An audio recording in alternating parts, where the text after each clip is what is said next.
Action!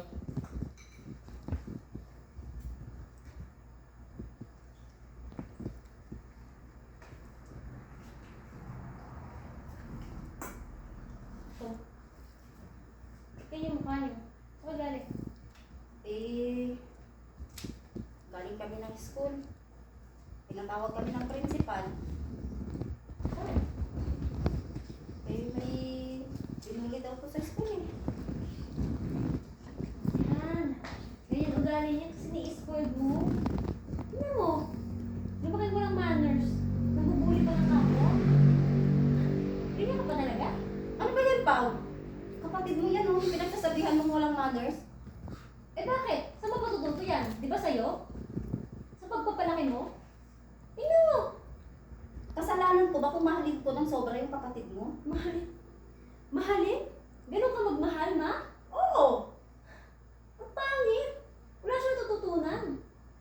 Tingnan mo. Paglaki niyan, ano na lang papala niya? Alam mo, umiiral lang yung pagkaingitera mo sa kapatid mo. Palibhasa kasi yung attention ko, binibigay ko lagi sa kanya. So ibig sabihin, sinasadya niyo yun?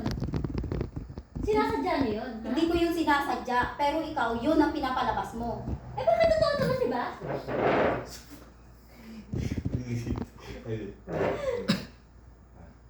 Binabalik yun na natin. Para may balis ba? Ready? Palibhasa kasi ikaw, pinapairal mo yung pagkaingitera mo sa kapatid mo. Bakit totoo naman, di ba? Bakit hindi ako maiingit? Eh lagi naman yung attention mo na kay Gerald. Ma, anak mo rin ako. Bakit hindi mo ako makita? Parang ginagawa mo lang katulong dito eh. Alam mo, Pao, malaki ka naman na eh. Kaya mo na yung sarili mo. Naghahanap buhay ka na nga eh. Itong kapatid mo, maliit pa. Kailangan niya ng asikaso ko na pag-iintindi ko sa kanya. Ayun na nga eh. Yan lagi yung dahilan mo. Na malaki na ako. Pero ma, kailangan ko rin yung orga mo. Yung pagmamahal mo. Yung pagtulong mo sa akin. Ano? Ano ako dito? Wala lang? Dahil mas mahal mo si Gerald, siya na lang iintindihin mo? Paano naman ako? Paano ako, ma? Bakit ba yan lagi mong sinasabi sa akin? Yung paano ka? Putol ba yung dalawang paa mo? Hindi naman putol ah. Hindi mo Kaya mo nga magtrabaho, hindi ko talaga naiintindihan. Kasi hindi mo kayo iniintindi. Lagi ka na lang ganyan. Kapag may pinapakita akong maganda sa kapatid mo, lagi mo kong sinusumpatan. Kasi may dahilan ako. Bakit? Nung ganyan edad lang din ako ni Gerald, inintindi mo ba ako?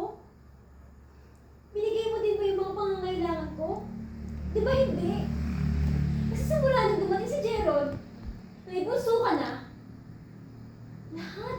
lahat ng oras at attention mo nasa kanya. Pero ako, ano ako dito? Invisible? Ha? Alam mo pa, hindi ko alam kung saan nanggagaling yung mga pinagsasabi mo. Lahat naman din ah, ibinigay ko sa'yo nung maliit ka ah. Ha? Bakit hindi mo napapansin yun? Bakit hindi mo ako napapansin? Bakit hindi mo napapansin yung effort ko? Ha? Anong effort ang pinagsasabi mo? Yung ikaw ang kumikilos dito sa bahay? Oo. Yun ba yun? Ang liit lang nun, Pao. Kumpara sa ibinigay ko sa'yo nung maliit ka. O bakit sa akin? Pag sa akin may sumbat ka?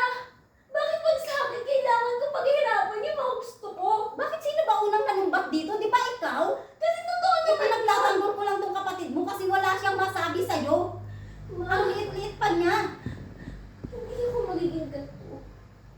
Kung minahal niyo ako ng pantay. Kasi sa simula pa lang, wala na ako eh. Kay Gerald na kayo eh. Nasaan ako? Nasaan ako ba? Anong curing ako?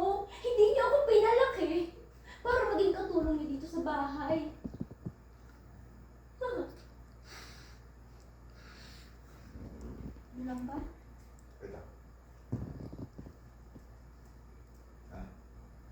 Sagot ka na pati, ano natin, tapos sabi. Buti pa nga naman dito si Papa. Si Papa na talaga yun. Yung sa akin. Just doon mo ma-realize. Ano? Kailangan mo yung matindi. Basta tungkol sa papa. Sa papa. Tapos para, yun yung gawin yung turn na. Tapos, kailangan ko ng isang ina. Parang ganun. Ha? Ma, di porket malaki na ako. Kaya ganun. Pero, kailangan ko ng isang ina. Hindi magtatanong sa akin kung pagod na ba ako, kung nahihirapan ba ako, kung kumain na ba ako. Pero wala yung sa papa. Tapos, ano na din si papa. Tapos siguro, doon mo na ma-realize. Kung malaki pagkukulang mo sa ano. Tapos magiging ang sorry. Hindi na lang. Mahaba na ito, 5 minutes. Buti pa si papa. Alam mo, buti pa nung nandito si papa. Buhay pa siya. Nararamdaman ko na anak ako niya. Eh ikaw, hindi ko nga maramdaman na anak mo ako eh. Ma! Namimiss ko na yung nanay ko eh. Kahit minsan ba tinanong mo ko kung okay lang ako? Ayan. Tapos pasok mo. Ma, minsan ba tinanong mo ba pagod ako sa trabaho ko? Kung okay lang ako, ma? Kung nakakain ba ako ng mga ayos sa trabaho ko? Kailangan ko ng isang ina, ma. Okay? Dramatic. Ready? Sagot ka muna na Merly para may pagputulan ako. Ready? Good. Iyon lang ba? Iyon lang ba yung nahanap mo? Yun lang? Maliit na bagay lang yun sa'yo? Mabuti pa nga yun si Papa eh. Pantay siya magmahal. Naaalagaan ako, naaalagaan kami, naaalagaan tayong lahat. Kasi gano'n siya magmahal. Patas. Pero wala na ngayon si Papa eh. Ang kailangan ko ikaw.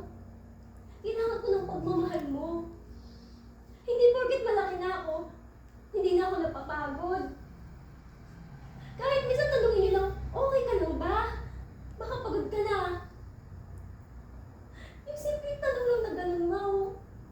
Kasi kahit panganay ako, kahit malaki na ako, hindi naman ako robot eh.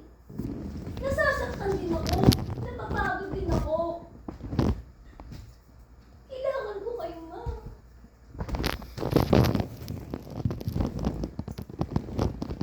Pao. Pasensya ka na kung naiparamdam ko sa'yo na baliwala ka. Pero ang totoo nun, mahal din kita kagaya ng kapatid mo. Hindi ko lang naiparamdam sa'yo yun. Dahil alam ko, kaya mo naman. Kaya mo. Pabalikan ko lang ito na Hindi, kaya mo naman. realization na mali ka. Nagkamali ka na. Nabalik ka na naman doon eh. Doon na naman siya pupunta. Wala yung emotion niyo. Okay, papunta ka na sa... Na-realize ko na mali ako. Na siguro nga, Sarap to ko yan. sumobra yung pag-aalaga ko sa kapatid mo, nagkulang ako sa'yo. Parang gano'n. Papunta ka na sa ano, hanggang sa mag-sorry. Pabalik ka na naman doon eh. Pabalik ka na naman doon. Papakambyo ka na naman na pupunta si Pao na naman yung mali. Yung nagsiselos na naman siya. Ano po, direct sana sasabihin ko Ano eh. sabihin mo, papunta ka sa ganito. Diba? So, tama na yun, nag-sorry ka. Sorry anak. Siguro malaki nga yung pagkukulang ko sa'yo, parang nga ang pagkukulang ko sa'yo na parang nabaliwala kita. Babaan mo lang. Pero ganun yung tot dyan. Kasi pag bumalik ka rin naman sa bali na naman si Pao, nagsiselos na naman si Pao eh. Sige. Ay? Ending na to, patawaran na. Patapos na. Ay. Oh, 10 minutes na ka eh.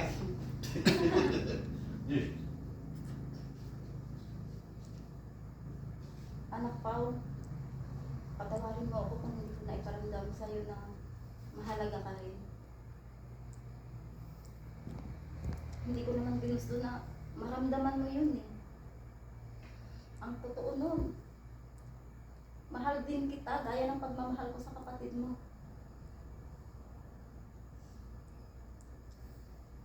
Kaya hindi ko naramdam mo na. Kaya pwede ba? Mahalin mo rin ako. Hayaan mo anak. Nabawi ako sa'yo. Ha? Layo. Ang layo kasi niya eh. Okay. Sabi ko pa wala. Yung ending ko na. Namimiss ko na kasi yung nanay ko. Ulitin mo yung line mo. Tapos hug tayo. Huwag ka na magsalita. Sige po. Pwede ba ma? Tama yan. Tapos idoktor mo lang sa uli. Na, namimiss ko na kasi yung nanay ko. Tapos akap na. Ikita nyo na si Gerald. Ready? Go. Pwede ko ma. Mahalin mo rin ako.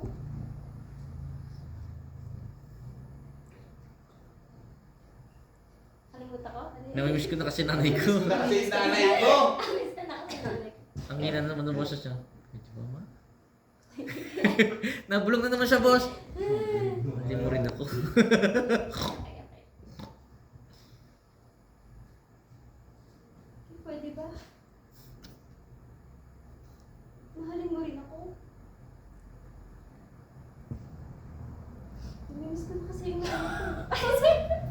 Ay, sorry kasi. Sumikot ako ng malakas eh. Wala naman. Di mo narinig. Hindi ka narinig. Sorry. Hindi. Last Parang voice patulog na, yun last si line na. Di. Pwede ba? May marilusod ka dun. Sige. Okay, Gerald, magsalita ka. Ate, mahal na mahal kita. Mahal ka namin ni Mama. Okay? Magsalita ka ha pagkatapos ni Ate Ma'am. Tapos Okay. akap. Tapos Akap na. akap na natin. Okay, ready? Go.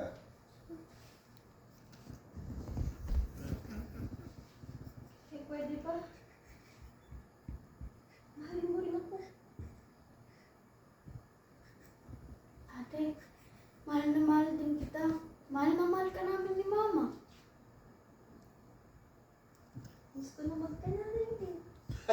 Wala siyang dating bang. Pinago mo pa eh. Ano ako eh? Ma? Lapit ka na lang. Miss ko na kasi yung nanay ko. Wala siyang dating pag binago mo. Gusto ko na kasi yung nanay ko. Hindi, ayun muna. Wag mo na sa magat. Gerald. Ha? Pagkatapos gusto ko na yung nanay. Doon sa Si Gerald, pilit na pilit yung ano. Natatawa na dito sa camera ko kanina pa. Iyan ang tao. Okay, last line. Ready? Yes. Bakit tumama? Wala nakakatawa para matapos na tayo. Umisa pa tayo ba? Hindi. Hindi, pwede ba? Mahal mo rin ako. Kasi miss ko na yung nanay ko.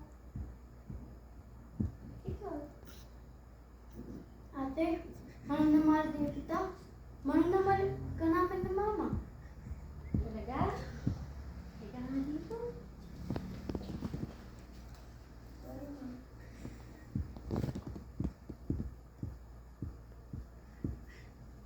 Sobrang tawa ni Gerald no, ano na. Nabibigot na. Okay, masaya na po. Sabi. Mas konti yung wordings. Mas kita ka. Sobrang tawa ni Gerald. Nabibigot na.